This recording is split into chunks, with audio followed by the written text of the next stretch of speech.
Je suis échangeable pour l'OTAN. C'est ce que le président ukrainien Volodymyr Zelensky a dit aux journalistes britanniques le 2 mars 2025. 5 mots, sans hésitation. Une déclaration politique qui semblait simple mais ne l'était pas.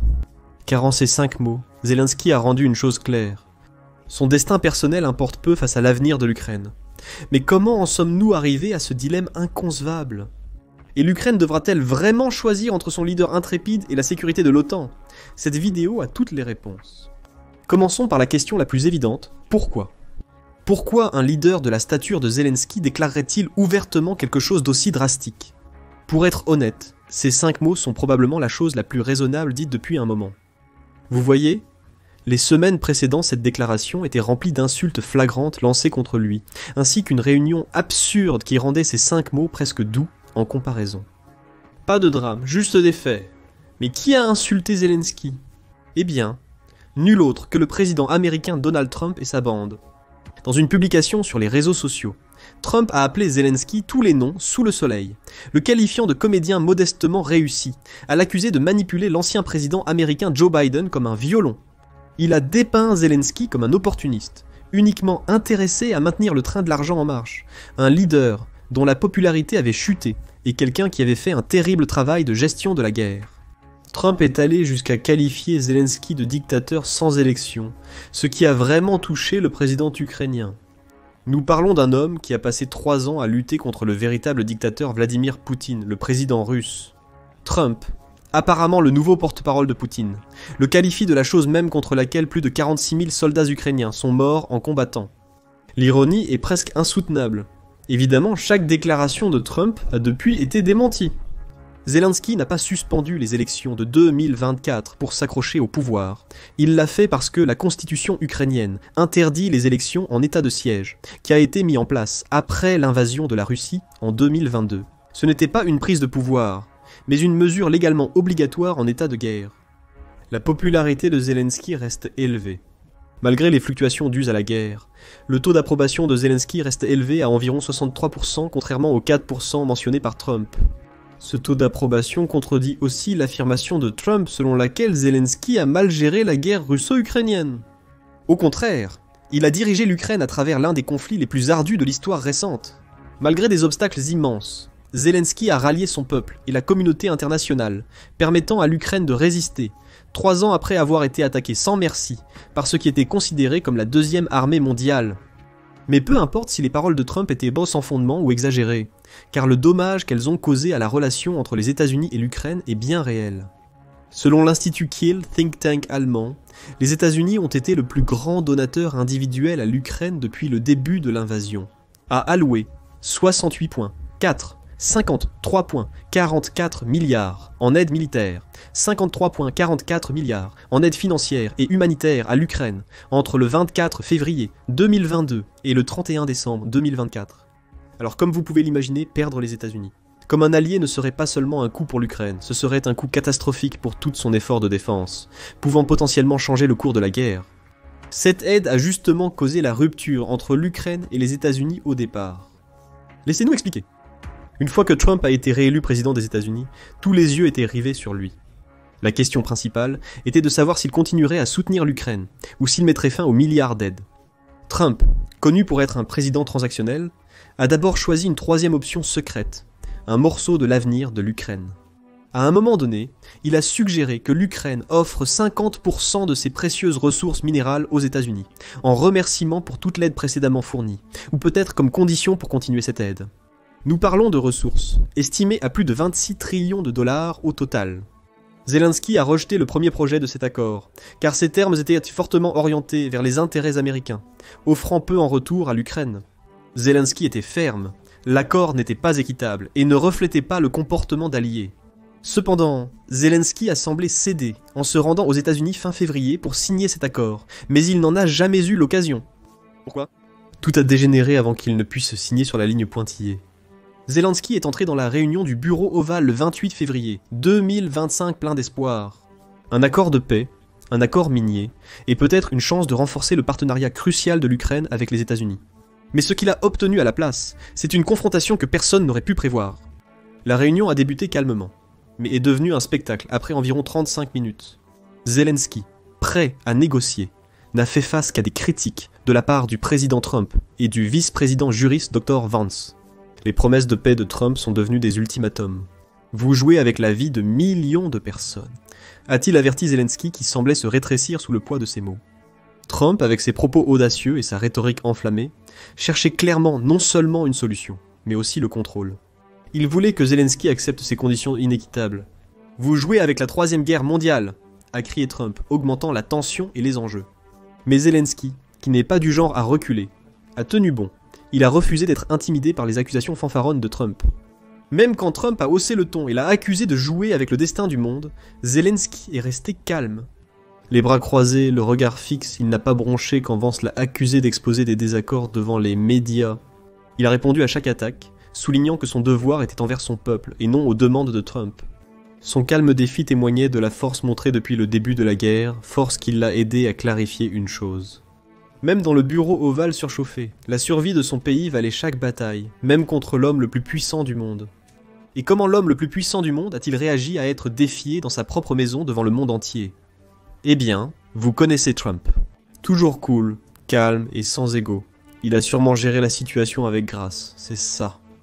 Le président américain a explosé à la manière trumpienne, transformant la réunion en champ de bataille verbal. Vance, connu pour ses critiques de longue date envers l'United States Agency for International Development en Ukraine, s'est joint à la diatribe sans surprise. Zelensky, qui avait remercié les États-Unis, s'est fait reprocher par son interlocuteur de n'avoir dit merci qu'une seule fois pendant toute la réunion. Lors de ses discours, sur les réseaux sociaux et en personne, il a toujours tenu bon à maintes reprises. Malgré mes nombreux remerciements, cela ne semblait pas importer à Trump et ses alliés. Ils espéraient en plus, une gratitude éternelle impossible à exprimer en simples mots. La réunion s'est terminée prématurément, le déjeuner a été annulé, et les deux hommes se sont séparés en colère. Trump aurait même expulsé Zelensky et son entourage de la Maison-Blanche, élargissant le fossé entre l'Ukraine et les États-Unis. Sans surprise, le traitement de Zelensky dans le bureau ovale a outré beaucoup de gens. Cependant, les responsables américains ont choisi de présenter ce traitement d'une manière très différente. Au lieu d'exprimer leur incrédulité face aux actions de Trump, ils ont suggéré que Zelensky devait être destitué. Parler d'ajouter l'insulte à l'injure. Lindsey Graham, toujours le critique vocal, n'a pas mâché ses mots. Un sénateur américain a suggéré que Zelensky devrait démissionner, envoyer quelqu'un avec qui négocier ou changer, lorsqu'on lui a posé la question. Quel tact diplomatique, hein? Mike Johnson, président de la Chambre, a aussi rejoint le cirque, insinuant que le leadership de Zelensky empêchait la paix. Il a affirmé que des changements étaient nécessaires. Soit il doit retrouver ses esprits et revenir à la table en gratitude, soit quelqu'un d'autre doit diriger le pays pour le faire. C'est une bonne vieille attitude de vous êtes avec nous ou contre nous pour vous. Ces deux personnalités de premier plan semblaient plus intéressées à exercer le pouvoir politique qu'à soutenir réellement l'Ukraine dans son heure de besoin. Sans surprise, Zelensky a refusé de céder aux appels à la démission, indiquant clairement qu'il ne partirait qu'à ses propres conditions. Ces conditions incluent évidemment l'adhésion de l'Ukraine à l'OTAN. Cela nous amène à la déclaration initiale de la vidéo. Malgré le chaos dans le bureau ovale, Zelensky est resté présent. Au lieu de cela, il a sauté dans un avion vers le Royaume-Uni pour rencontrer d'autres dirigeants européens, et le roi Charles, troisième, rien de grave. Il a rencontré le roi à Sandringham le 2 mars, y arrivant en hélicoptère militaire.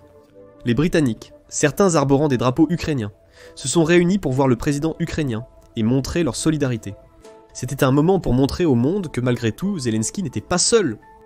À Sandringham, il a rencontré le roi Charles, lui serrant la main, avant d'entrer pour une conversation de moins d'1 heure.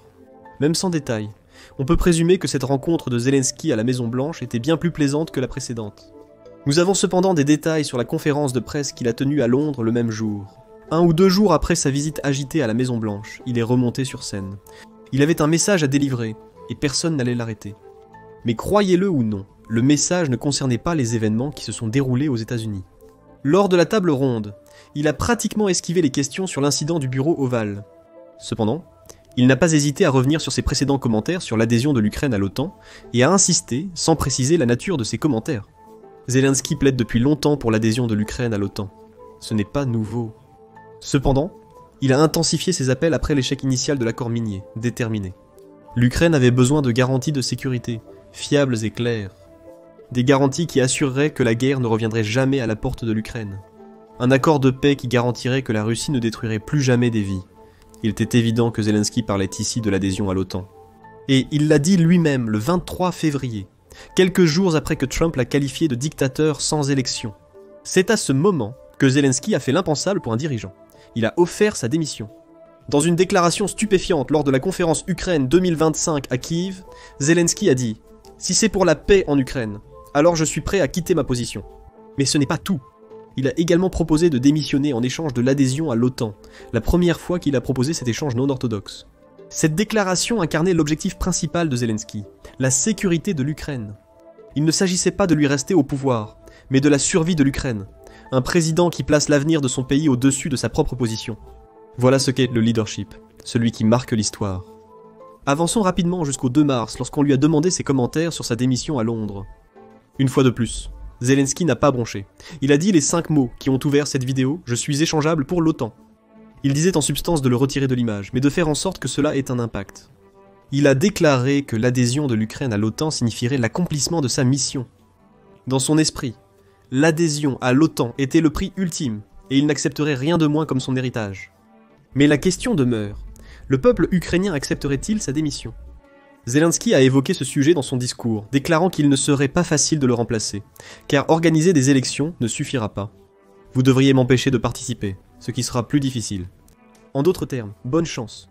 Zelensky, maître des tactiques de déviation, a répondu aux officiels américains, dont Elon Musk, qui ont appelé à sa démission. Il a souligné l'évidence. Des citoyens étrangers disent aux Ukrainiens quel président avoir.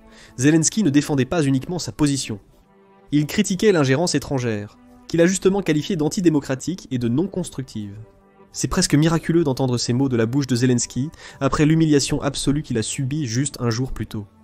Une minute, il est publiquement éviscéré par Trump et Vance devant les médias du monde entier.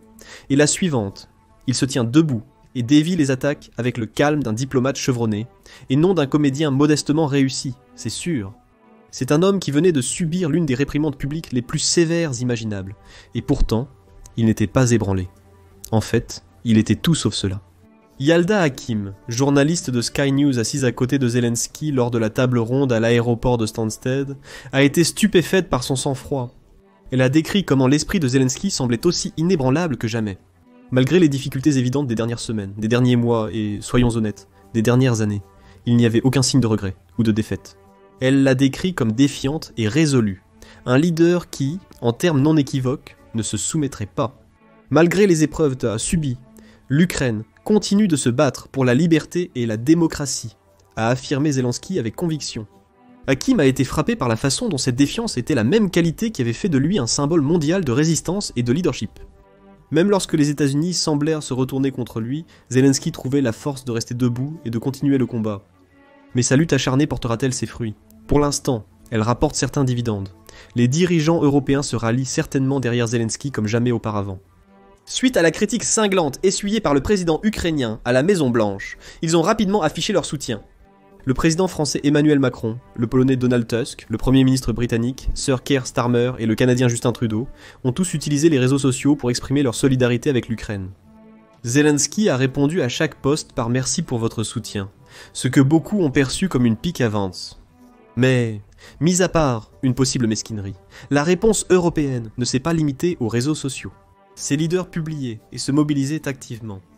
Starmer a été l'un des premiers à affirmer clairement que le Royaume-Uni était prêt à soutenir la paix en Ukraine, avec des troupes au sol et des avions dans le ciel. Cela a été répété au sommet de Londres, en présence de Zelensky. Selon Starmer, plusieurs pays ont promis des troupes pour une mission de maintien de la paix en Ukraine, sous réserve d'un accord de paix. Le sommet a aussi apporté une annonce révolutionnaire. Le Royaume-Uni a révélé un accord pour envoyer 2 milliards de financement à l'exportation en Ukraine, pour 5000 missiles de défense aérienne supplémentaires. Cet engagement en dit plus long que tout discours diplomatique. Selon Starmer, l'Europe doit faire le gros du travail, l'OTAN ne pouvant plus compter sur les États-Unis. Étant donné que Trump arrêterait toute aide militaire à l'Ukraine juste 2 jours plus tard, le 4 mars, nous dirions qu'il avait tout à fait raison. Cette prise de conscience dépasse l'engagement européen envers l'Ukraine. La France et le Royaume-Uni augmentent aussi leurs dépenses de défense. Le Royaume-Uni augmentera son budget de défense à 2,5% du produit intérieur brut d'ici 2027. Ce n'est pas une mince affaire pour un pays qui a à peine dépassé le seuil de 2% de l'OTAN en 2015. Mark Rutte, secrétaire général de l'OTAN, a mentionné l'augmentation des dépenses de défense en accord avec les objectifs du sommet, sans donner de détails. Ursula von der Leyen, présidente de la Commission européenne, a partagé ce sentiment, déclarant qu'il faut réarmer l'Europe de toute urgence. Elle a également partagé sa vision inattendue de transformer l'Ukraine en un porc-épic d'acier indigeste pour tout envahisseur potentiel. Cette imagerie vivante a rassuré Zelensky que l'Europe était toujours très solidement à ses côtés. Les dirigeants du continent n'offrent pas seulement des mots de réconfort, mais aussi des missiles, des troupes et un engagement indéfectible pour la paix. Mais attendez, qu'en est-il de l'OTAN ? C'est ce que Zelensky recherche depuis des années. Fin 2024, Andriy Sobaya, ministre des Affaires étrangères ukrainien, a affirmé sans détour que l'Ukraine n'accepterait aucune alternative à son adhésion pleine et entière à l'OTAN. Encore une fois, il est important de souligner que Kiev voit dans l'OTAN la seule véritable garantie de sécurité contre l'agression russe. Cependant, l'adhésion de l'Ukraine à l'OTAN semble plus improbable que jamais, le chemin étant semé d'embûches. Pour l'instant, cette adhésion n'est malheureusement pas à l'ordre du jour pour l'Ukraine de sitôt. Les discussions actuelles ne portent que sur une coalition des volontaires, un cadre alternatif dirigé par Starmer. Cependant, cela est loin d'être une adhésion complète à l'OTAN. C'est un plan pour assurer la paix. Certes, mais cela n'offre pas la même protection inébranlable que l'OTAN. N'oubliez pas, l'article 5 du traité de l'Atlantique Nord précise qu'une attaque contre un membre de l'OTAN est une attaque contre tous. C'est la seule façon d'empêcher efficacement une nouvelle invasion russe de l'Ukraine. Cependant, les responsables américains ont été un frein majeur à l'adhésion de l'Ukraine à l'OTAN. Le président Trump a récemment souligné que l'adhésion de l'Ukraine à l'OTAN est exclue. Mike Waltz, conseiller à la sécurité nationale des États-Unis, a déclaré que l'article 5 de l'OTAN ne couvre pas l'Ukraine et a mis en garde contre l'idée que les troupes américaines soient obligées de la défendre en vertu de l'OTAN. Les États-Unis incitent les pays européens à prendre en charge la sécurité de l'Ukraine. Les portes de l'OTAN semblent actuellement fermées pour l'Ukraine, mais sa lutte pour la sécurité est loin d'être terminée. Et cela pose la question, qui détient les clés de ces portes ? Eh bien, c'est le même pays qui insiste pour que l'Ukraine reste neutre, tout en élevant simultanément ses villes, en kidnappant ses enfants, et en réécrivant l'histoire pour prétendre qu'elle n'a jamais existé en premier lieu. En effet, il s'agit de la Russie, et de son inquiétude persistante et persuasive concernant l'expansion de l'OTAN. C'est le même pays qui essaie de justifier l'invasion de l'Ukraine, parce que la possibilité lointaine que ce pays rejoigne l'OTAN dans un avenir lointain représente une menace si grave pour sa sécurité. L'OTAN a presque encerclé la Russie, mais ne nous attardons pas sur les faits, d'accord ? La Russie affirme que l'Ukraine peut rejoindre l'UE si elle le souhaite, mais en aucun cas l'OTAN. Poutine peut désormais présenter l'adhésion de l'Ukraine à l'OTAN comme une menace sécuritaire à sa guise, mais il n'a rien fait lorsque la Finlande et la Suède ont rejoint, malgré ses discours répétés sur la ligne rouge. En réalité, Poutine s'oppose à l'adhésion de l'Ukraine à l'OTAN, car il veut anéantir sa souveraineté. Ses paroles et actions montrent qu'il ne s'arrêtera pas tant que la culture, la langue et l'identité de l'Ukraine ne seront pas effacées. L'OTAN n'est qu'une excuse pour lui de faire rouler ses chars sur un pays qu'il ne supporte pas d'être indépendant. Ensuite, il y a toute la question de la démilitarisation de l'Ukraine, ou simplement en faire une cible facile. Poutine souhaite le désarmement de l'Ukraine afin de pouvoir y intervenir sans rencontrer de réelle opposition. Et l'OTAN ne correspond certainement pas à ce tableau. Avec le rapprochement inattendu des États-Unis vers la Russie sous Trump, Poutine pourrait obtenir ce qu'il souhaite. Tout cela. Et l'Ukraine, elle continue de se battre pour son avenir dans un monde qui ne cesse de déplacer les poteaux des buts. Mais ne nous leurrons pas.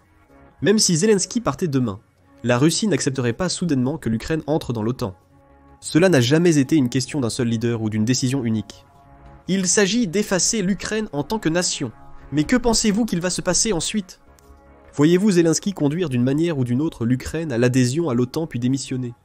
Êtes-vous aussi d'avis que l'adhésion de l'Ukraine n'est pas à l'ordre du jour, peu importe ce que fait son président ? Partagez vos réflexions dans les commentaires ci-dessous.